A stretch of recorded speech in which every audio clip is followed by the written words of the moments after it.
അസ്സാം വലൈക്കും dear friends. ഇന്നത്തെ നമ്മുടെ സ്പെഷ്യൽ നിങ്ങൾ ആരും ഇതുവരെയും ട്രൈ ചെയ്ത് നോക്കിയിട്ടില്ലാത്ത ഒരു അടിപൊളി വെറൈറ്റി റെസിപ്പിയാണ്. നമ്മുടെ ഈ വീഡിയോ കണ്ടുകൊണ്ടിരിക്കുന്ന സമയത്ത് നിങ്ങൾക്ക് ഇഷ്ടപ്പെടുകയാണെങ്കിൽ ഒന്ന് ലൈക്ക് ചെയ്തേക്കണേ. അതുപോലെ തന്നെ നമ്മുടെ ഈ ചാനൽ ആദ്യമായിട്ട് കാണുന്നവരും ഇതുവരെയും സബ്സ്ക്രൈബ് ചെയ്യാത്തവരും പ്ലീസ് ഒന്ന് സബ്സ്ക്രൈബ് ചെയ്തേക്കണേ. ഞാനിടുന്ന വീഡിയോസ് ഉടനടി കിട്ടുന്നതിനായി സബ്സ്ക്രൈബ് ബട്ടന്റെ തൊട്ടടുത്ത് കാണുന്ന ബെല്ലൈക്കൺ കൂടി ക്ലിക്ക് ചെയ്തിട്ട് ഓൾ എന്ന ഓപ്ഷൻ എനേബിൾ ചെയ്യാനും മറക്കല്ലേ. അപ്പോൾ ആദ്യം തന്നെ ഒരു പാത്രത്തിലേക്ക് 3 മുട്ട വെച്ച് കൊടുക്കാം. ഇനി മുട്ട പുഴുങ്ങിയെടുക്കുന്നതിന് ആവശ്യമായിട്ടുള്ള വെള്ളവും കൂടി ഒഴിച്ചു കൊടുക്കാം. മുട്ട മുങ്ങിക്കിടക്കത്തക്ക രീതിയിൽ വേണം വെള്ളം ഒഴിച്ചു കൊടുക്കാൻ.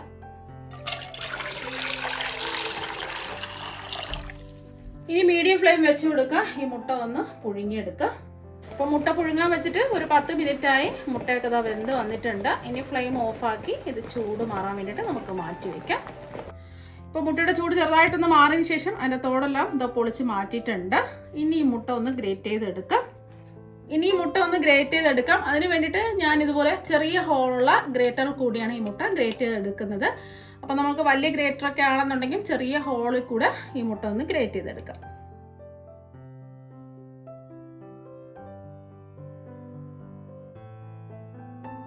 മൂന്ന് മുട്ടയും ഇതാ ഗ്രേറ്റ് ചെയ്തെടുത്തിട്ടുണ്ട്.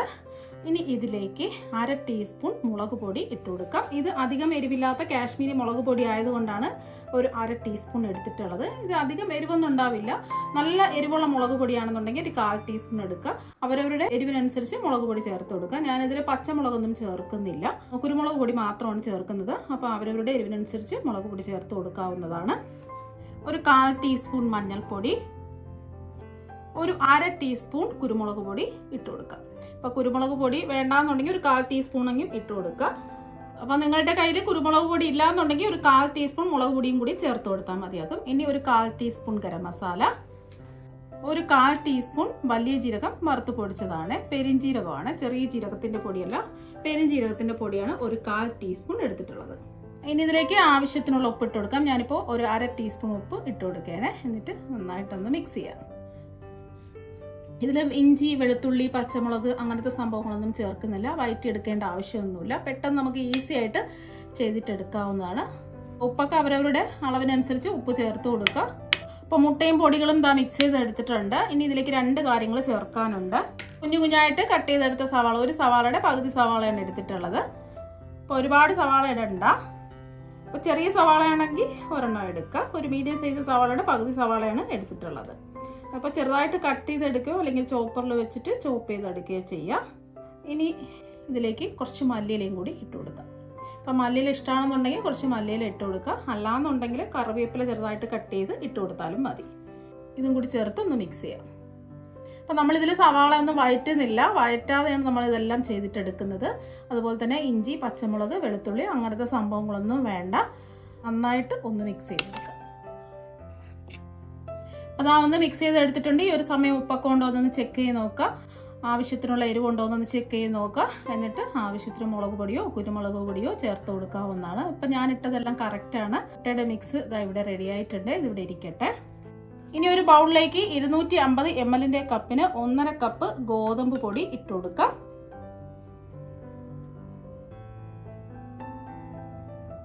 ഇനി ഇതിലേക്ക് ആവശ്യത്തിനുള്ള ഉപ്പ് ഇട്ട് കൊടുക്കാം. ഞാനിപ്പോൾ 1/2 ടീസ്പൂൺ ഉപ്പാണ് ഇട്ട് കൊടുക്കുന്നത്. അവരവരുടെ അളവിനനുസരിച്ച് ഉപ്പ് ചേർത്ത് കൊടുക്കുക.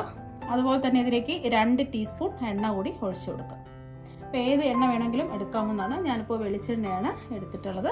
കൈ വെച്ചിട്ട് നന്നായിട്ടൊന്ന് മിക്സ് ചെയ്തെടുക്കാം. നമ്മളിതിൽ എണ്ണ ചേർത്ത് കൊടുത്തതുകൊണ്ട് നമുക്ക് ഈ മാവ് നല്ല സോഫ്റ്റായിട്ട് കിട്ടും. അപ്പോൾ അതിന് വേണ്ടിയിട്ടാണ് എണ്ണ ചേർത്ത് കൊടുത്തിട്ടുള്ളത്. നന്നായിട്ട് എണ്ണയും ഉപ്പും മാവുമായിട്ട് കൈവച്ച് ഇതുപോലെ ഒന്ന് തിരുമ്മി യോജിപ്പിച്ചെടുക്കുക. അപ്പോൾ മാവും എണ്ണയും ഉപ്പും നല്ലതുപോലെ തിരുമ്മി യോജിപ്പിച്ചെടുത്തിട്ടുണ്ട്. ഇനി ഇതിലേക്ക് ആവശ്യത്തിന് വെള്ളം ഒഴിച്ച് ഈ മാവൊന്ന് കുഴച്ചെടുക്കാം. ഞാനിപ്പോൾ 250 ml കപ്പിന് 1 കപ്പ് വെള്ളമാണ് എടുത്തിട്ടുള്ളത്. 1/2 കപ്പ് വെള്ളം ഒഴിച്ചു കൊടുത്തിട്ടുണ്ട്. കുറച്ച് കുറച്ചായിട്ട് വെള്ളം ഒഴിച്ച് ഈ മാവൊന്ന് കുഴച്ചെടുക്കാം. എടുക്കുന്ന ഓരോ ഗോതമ്പ് പൊടിക്ക് അനുസരിച്ച് വെള്ളത്തിൻ്റെ അളവിനും വ്യത്യാസം ഉണ്ടാവും. അപ്പോൾ അതുകൊണ്ട് കുറച്ച് വെള്ളം ഒഴിച്ച് ഈ മാവൊന്ന് കുഴച്ചെടുക്കാം. നമ്മൾ ചപ്പാത്തിക്കൊക്കെ കുഴയ്ക്കുന്ന പോലെ അങ്ങ് കുഴച്ചെടുത്താൽ മതിയാവും. സാധാരണ പച്ചവെള്ളം തന്നെയാണ് എടുത്തിട്ടുള്ളത്.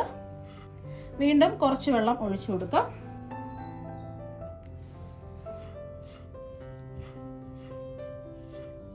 മാവ് കുഴച്ചെടുക്കുന്ന സമയത്ത് ഒരുപാട് ലൂസായിട്ട് മാവ് കുഴക്കരുത്. നമ്മൾ ചപ്പാത്തിക്ക് കുഴച്ചെടുക്കുന്നത് പോലെ തന്നെ കുഴച്ചെടുക്കുക. അപ്പോൾ എനിക്കിപ്പോൾ 3/4 കപ്പ് വെള്ളത്തിൻ്റെ ആവശ്യമേ വന്നിട്ടുള്ളൂ. മാവ് നല്ല സോഫ്റ്റായിട്ട് ഒന്ന് കുഴച്ചെടുക്കാം.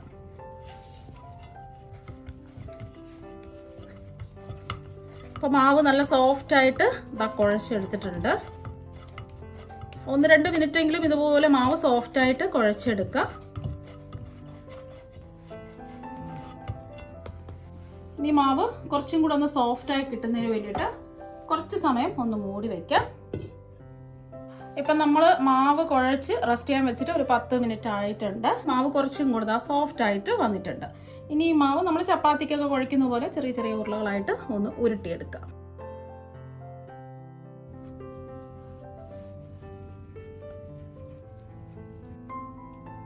ഇപ്പം ഇതാ ഒന്ന് ഉരുട്ടിയെടുത്തിട്ടുണ്ട്. ഇതുപോലെ തന്നെ ബാക്കി മാവും ഉരുട്ടിയെടുക്കാം. ഇപ്പം മാവ് മുഴുവനും 6 ഉരുളകളായിട്ട് ഇതാ ഉരുട്ടിയെടുത്തിട്ടുണ്ട്. ഇനി ഇതിൽ നിന്നും ഒരു ഉരുള എടുക്കാം. ബാക്കി മാവ് മൂടി വയ്ക്കാം. കുറച്ച് ഗോതമ്പ് പൊടി ഒരു ബൗളിൽ എടുത്തിട്ടുണ്ട്. ഇതുപോലെ ഒന്ന് എല്ലാ ഭാഗത്തും ഗോതമ്പ് പൊടി ഒന്ന് ആക്കിയെടുക്കാം. ഇനി നമുക്ക് ഇതൊന്ന് നല്ല കനം കുറച്ച് പരത്തിയെടുക്കാം.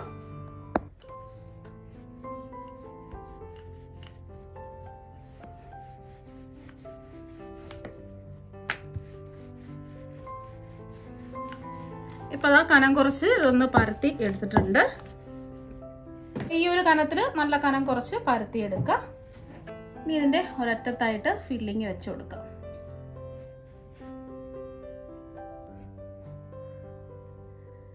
ഒന്ന് ഇതുപോലെ ഒന്ന് ലെവൽ ചെയ്ത് കൊടുക്കാം. 1 ടേബിൾ സ്പൂൺ ഫില്ലിംഗ് ആണ് ഇതാ വെച്ച് കൊടുത്തിട്ടുള്ളത്. ഇനി ഇതൊന്ന് ഇതുപോലെ ഒന്ന് മടക്കി കൊടുക്കാം. അപ്പം നമ്മൾ ഇതുപോലെ ഒന്ന് മടക്കി കൊടുത്തതിന് ശേഷം കൈവച്ച് ഇതുപോലെ ഒന്ന് പ്രസ് ചെയ്ത് കൊടുക്കുക. നമ്മളിതുപോലെ കൈവച്ച് പ്രസ് ചെയ്ത് കൊടുത്താൽ നമ്മളിത് ചുട്ടെടുക്കുന്ന സമയത്ത് ചിലപ്പോൾ ഫില്ലിംഗ് ഒക്കെ പുറത്തു പോകാൻ ചാൻസ് ഉണ്ട്.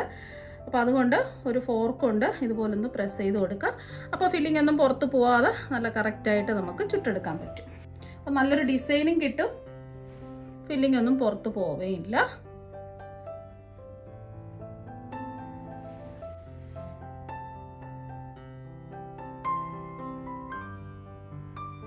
ഈ ഒരു രീതിക്ക് വേണം ബാക്കിയെല്ലാം നമുക്ക് റെഡിയാക്കി എടുക്കാൻ. അപ്പം ബാക്കിയിരിക്കുന്ന മാവെല്ലാം പരത്തി ഇതുപോലെ ഒന്ന് റെഡിയാക്കി എടുക്കാം. ഇനി ഇതൊന്ന് ചുട്ടെടുക്കുന്നതിന് വേണ്ടിയിട്ട് ഒരു തവ ചൂടാക്കാൻ വെച്ചിട്ടുണ്ട്. ഇതിലേക്ക് കുറച്ച് എണ്ണ ഒന്ന് ബ്രഷ് ചെയ്ത് കൊടുക്കാം. ഇനി ഈ തവയിലേക്ക് ഇതൊന്ന് വെച്ച് കൊടുക്കാം. ഇനിയും ഫ്ലെയിം വെച്ച് കൊടുക്കാം. ഇതിൻ്റെ പുറത്തും കുറച്ച് എണ്ണ ഒന്ന് ബ്രഷ് ചെയ്യാം.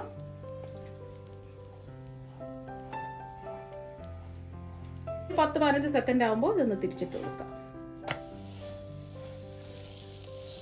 കണ്ടില്ലേ, ഇതുപോലെ ചെറിയ ചെറിയ ഡോട്ടുകൾ, ബ്രൗൺ നിറത്തിലുള്ള ഡോട്ടുകൾ വരുന്ന സമയത്ത് വേണം തിരിച്ചിട്ട് കൊടുക്കാം. ഇതുപോലെ ചെറുതായിട്ടൊന്ന് പ്രസ് ചെയ്ത് കൊടുക്കാം. 2 സൈഡും ഇതുപോലെ ഒന്ന് വെന്ത് വരട്ടെ. എന്നുണ്ടെങ്കിൽ കുറച്ച് എണ്ണ ഇവിടെ ഇതിൻ്റെ പുറത്തായിട്ട് ഒന്ന് ബ്രഷ് ചെയ്ത് കൊടുക്കാം. അപ്പോൾ കണ്ടില്ലേ, നല്ല വീർത്ത് വരുന്നുണ്ട്.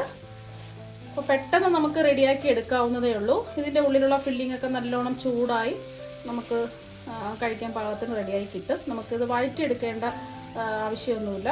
അതുപോലെ ഒരുപാട് സമയമൊന്നും ആവശ്യമില്ല. പെട്ടെന്ന് നമുക്ക് ബ്രേക്ക്ഫാസ്റ്റ് റെഡിയാക്കി എടുക്കാവുന്നതേ ഉള്ളൂ.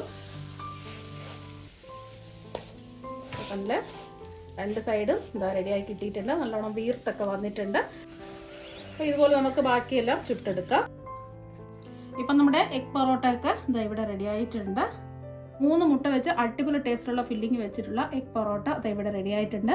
പെട്ടെന്ന് തന്നെ നമുക്ക് റെഡിയാക്കി എടുക്കാൻ പറ്റും. മസാലയൊന്നും വഴറ്റി സമയം കളയേണ്ട ആവശ്യമൊന്നുമില്ല. നല്ല അടിപൊളി ടേസ്റ്റാണ്. ഇത് ബ്രേക്ക്ഫാസ്റ്റ് ആയിട്ടും ഡിന്നറായിട്ടും ലഞ്ചായിട്ടും ഒക്കെ നമുക്ക് കഴിക്കാവുന്നതാണ്. വേറെ ഒരു കറിയുടെയും തന്നെ ആവശ്യമില്ല. നല്ല അടിപൊളി ടേസ്റ്റുള്ള മസാലയാണ് നമ്മളിതിൻ്റെ ഉള്ളിൽ ഫില്ല് ചെയ്തിരിക്കുന്നത്. അപ്പോൾ നിങ്ങൾ എന്തായാലും ഒരു പ്രാവശ്യം ഇതുപോലെ ഒന്ന് ട്രൈ ചെയ്ത് നോക്കുക. തീർച്ചയായും നിങ്ങൾക്ക് എല്ലാവർക്കും ഒരുപാട് ഇഷ്ടമാകും. അപ്പോൾ നമുക്ക് മറ്റൊരു വെറൈറ്റി വീഡിയോ ആയിട്ട് വീണ്ടും കാണാം. താങ്ക്